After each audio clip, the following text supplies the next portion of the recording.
Thank you for sharing that video, Dr. Evans. We have about 15 minutes for questions at this point in time. And while you're organizing your thoughts about what you'd like to query our panel, but I want to point out one thing that I don't believe has been addressed this morning in relation to telehealth, and that's our point of view that it also is an amazing population health tool, in the sense that we find that in terms of outreach to our populations, to get care for chronic conditions, to be monitored for chronic conditions, far more responsiveness to texts than to old-fashioned letters and to phone calls. We can measure a 2- to 4-fold difference in the responsiveness of patients to come in to obtain some of the screening that they need when we've texted them versus when we've sent them the old-fashioned letter, or when we've even made an outreach call.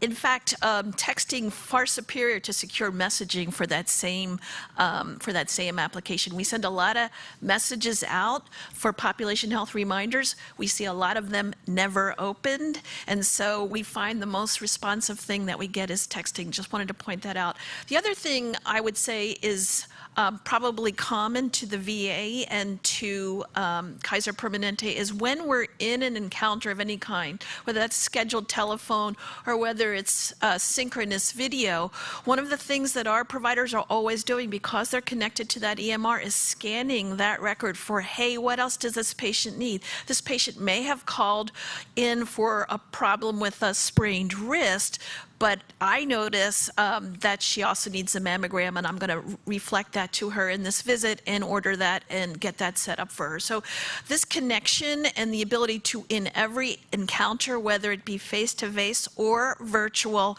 to push forward our agenda around population health, I think, is a hallmark of integrated delivery systems.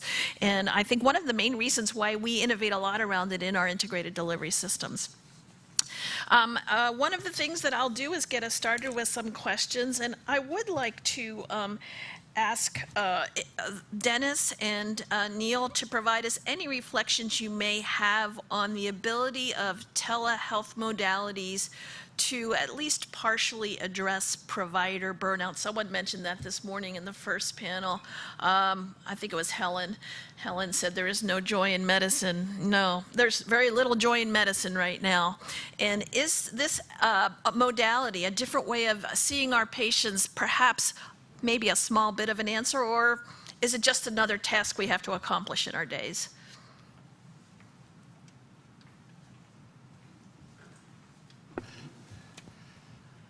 So we talk about physician burnout. We're talking about that the quadruple aim, right? Everyone knows about the triple aim, about improving quality, access, lower cost, and then the quadruple aim is, physician, clinician, well-being.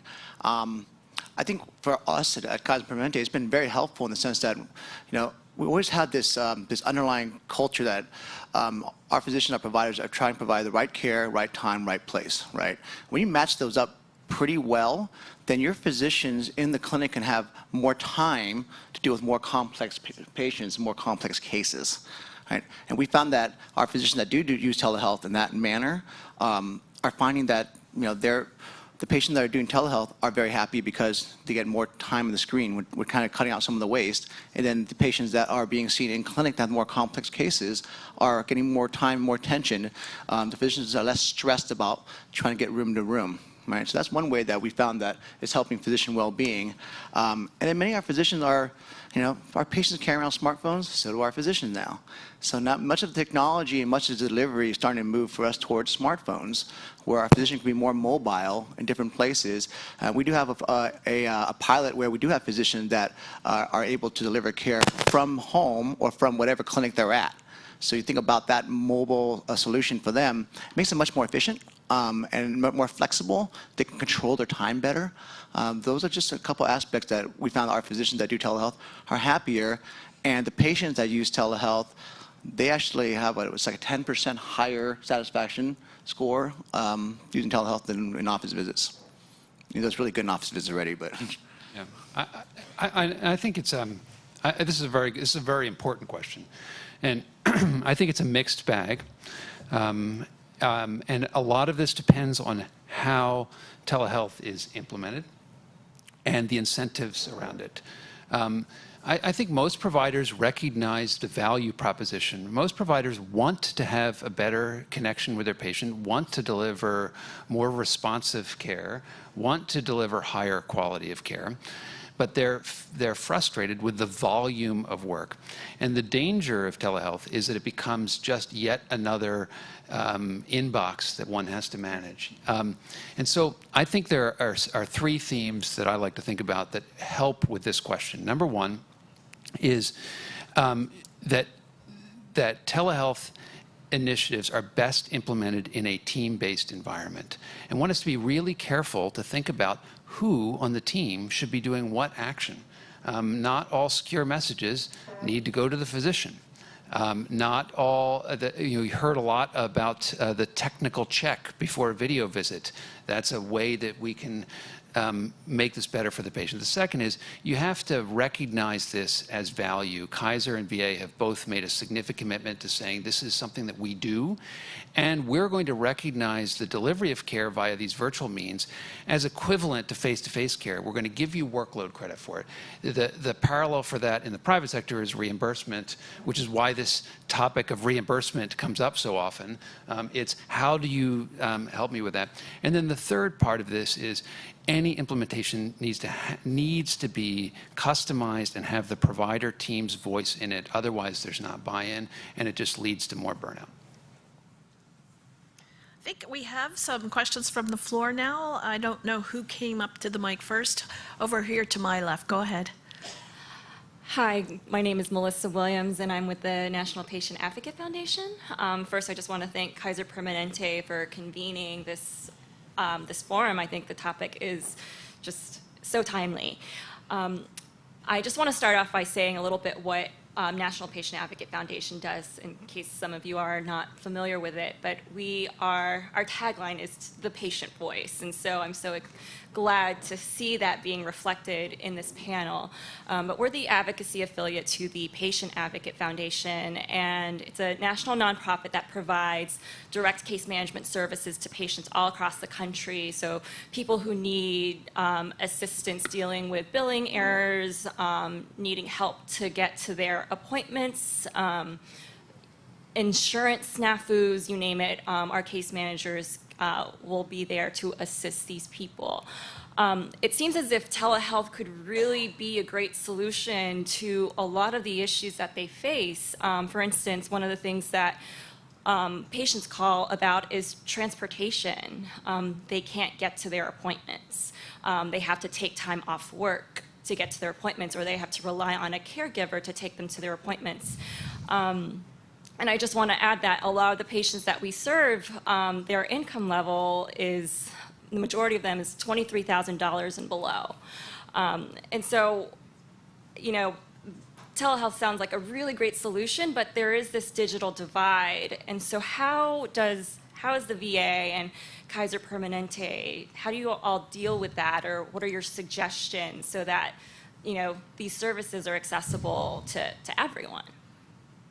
Yeah, this is a very important question as well about the digital divide. And I think, you know, in our healthcare system in the VA, we take care of, because of the eligibility criteria within the VA, our population is shifted towards lower socioeconomic status. There's an income cutoff for which veterans are eligible for care within the VA. And so we face this challenge because of access to technology, simply because from an affordability perspective or broadband internet, but also because of the challenges of accessing broadband internet for these services in rural America. And I think this is one of the advantages that an integrated healthcare system brings to the table.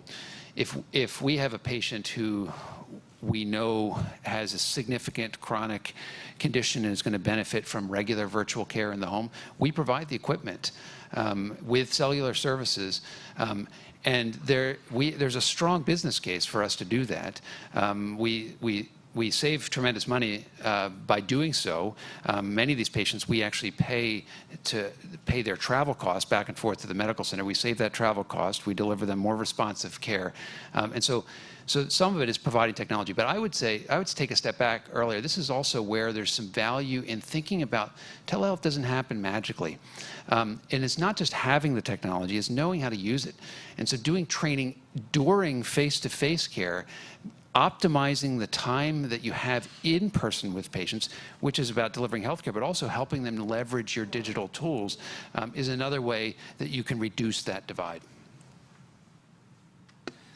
Yeah, I totally agree with Neil. There's a lot of things that kind of shamelessly stealing is one of the things what we're trying to copy from the VA is the fact that we recognize there are patients that will not be able to afford to get into the clinic and also can't afford a digital device to connect by telehealth.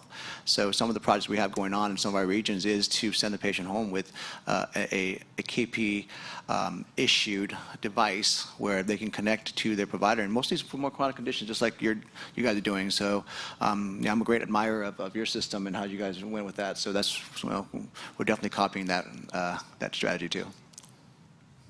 Over here.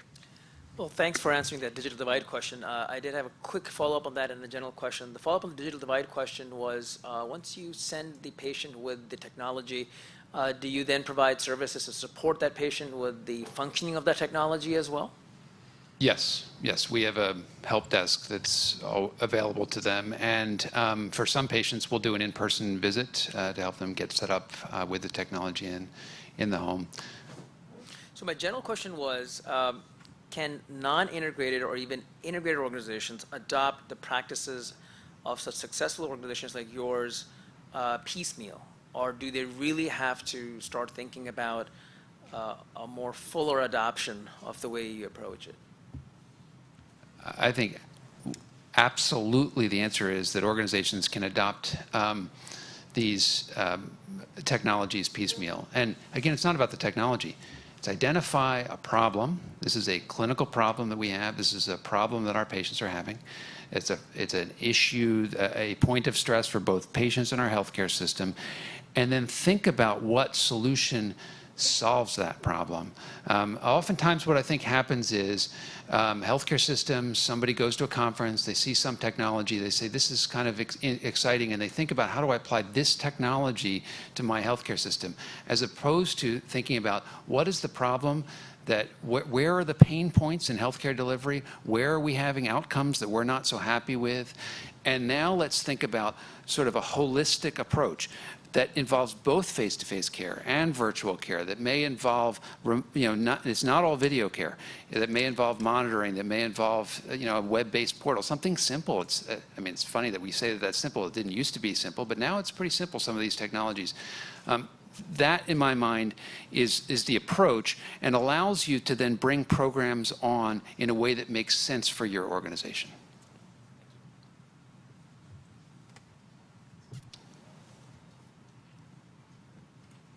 Hi, I have a similar question on the technology and where the state of the art is for the technology.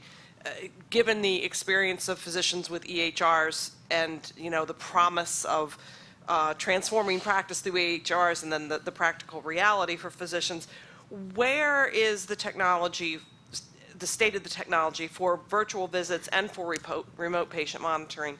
And the reason I have this question is because I look at all of this new technology development, and quite a bit of it has to do with aspects of remote patient monitoring, and people are pouring millions of dollars into these solutions.